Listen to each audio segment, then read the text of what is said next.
Well, welcome back, everybody, to the Tamiya CC-02 Land Cruiser 40. So, we're on to the shocks now. Voice is a little bit nasally. I caught a cold a couple days ago. This is New Year's Day. I'm pretty much over it, just a little nasally still.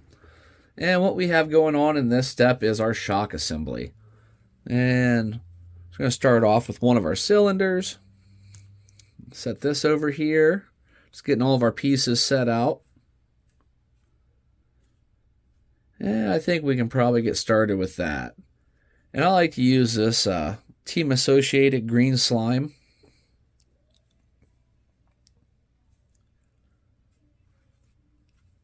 I'll put a little bit of that in there before I even put my O-rings down in there.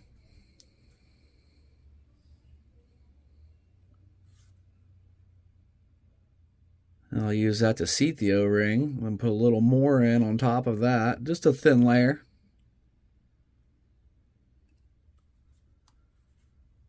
And we'll seat the other one in. And then another thin layer on top of that.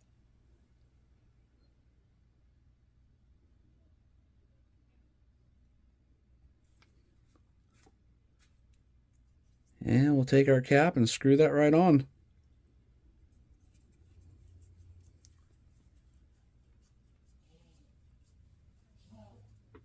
So then we have this piece. Go ahead and green slime in a little bit, the piston. We're going to take this and spiral it around down through there. And that is just going to feed through. So I put the green slime on so we didn't tear out our O-rings. Slide that through. And then we put our end on.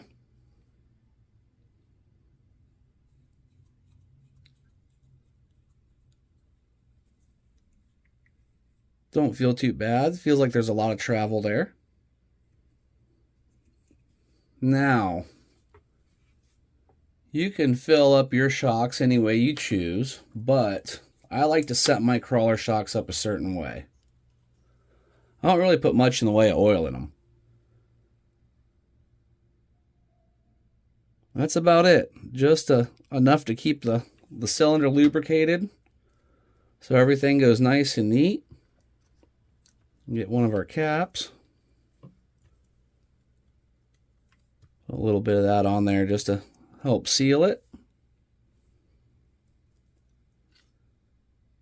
And the reason I do this is the way I run my crawlers, and I run them all this way, I really like the spring rate action of it. It allows everything to compress and come back out at a bit quicker rate than a regular shock. And when you're just crawling over things, I mean, you're only moving this fast anyway. So that works really good for me. That's the setup I like to run. And we'll have to, let me get my parts out and we'll move on to the spring setup here. All right, here we go. And next step. So when you use your shock, you're going to have to get your largest spacer off of your parts tree. Pop that on.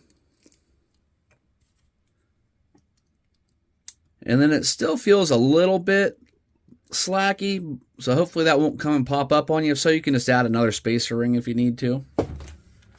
And to put these guys on, kind of a weird position. So get that centered up, and if you have a set of nice little channel locks, nice and easy. You got your screw and your sleeve. And it shows that going through the first shock mounting hole. Got nut on this side.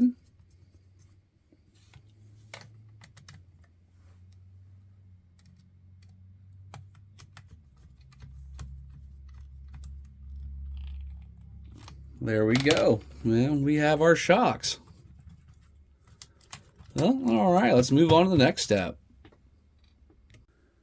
Well, now it's time to put these little side plates on. I already put that one over there. This is for mounting your electronics. We'll line those up with the holes in the chassis. Slide our 2 screws in place. Always kind of awkward when you're out in front of yourself and working out way far on the camera. Kind of throws a depth perception where you normally work off by just a little bit. That started.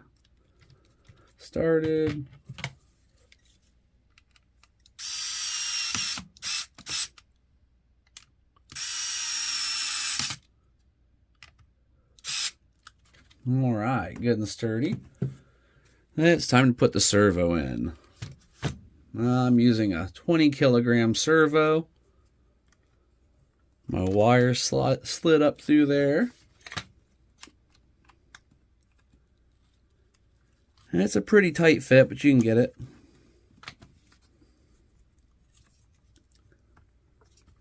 Make sure those don't get kind of squished along the way. There we go. There we go. Slid up in place. Once you've wrestled that into place, they only recommend putting 2 screws in this kit, and that just didn't set well with me. I thought, a servo probably is going to need all 4, so I grabbed these 2 out of my spare parts. Get them started up in there. Then hopefully I can get these Phillips heads started with no problem. These are the ones provided by the kit. Line that up. Start that one. And if we can get this one started. All right. I'll tighten those up the rest of the way. And after this, it's moving on to installing electronics, which I'll just do that off camera. Electronics are pretty much the same on everything. I was just mostly wanting to cover the build aspects and show you how everything goes together all nice and neat. So I'm going to get my ESC and receiver set on these rails, one on one side, one on the other. I haven't really decided what side yet. And then I'll get back with you, and hopefully all this stuff will be spinning and turning. Well, I have everything bolted on it, and everything is hooked up and working. Yeah, look at this modulation.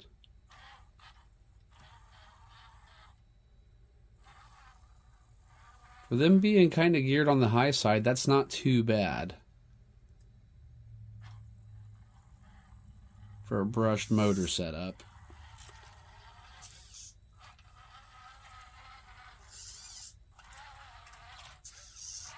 Now these tires are not staying on it, obviously. These are just the stock tires. Now, if you do decide to use this servo, there are 2 holes. You'll have to cut the furthest hole off and use the upper hole.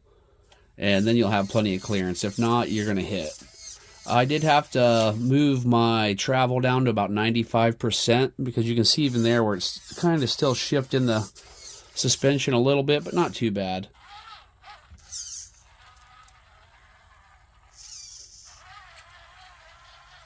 Oh, the next step is the body. And I am going to patina the heck out of it. So I'm going to try to do a step-by-step on that one. I've had a couple requests. I've done them before, but I've been asked to do more of them. So I'm going to show you how I do these bodies. And I got my wheels ordered. I have a set of Pro-Line tires over here. They're just a little bit bigger than these ones. And when all that's said and done, we should have a really good looking model that should perform fairly decent. We're going to do a lot more mods along the way. Let me lift this up and I'll give you... That's full throttle. So that's about what I want out of a crawler, just a little bit more than I walk. Thanks for watching, everybody. On the next step, we'll be getting the body on this baby, and that'll be that. Hit that like, hit that subscribe. Hope to catch you on the next video, and I hope you have an awesome day.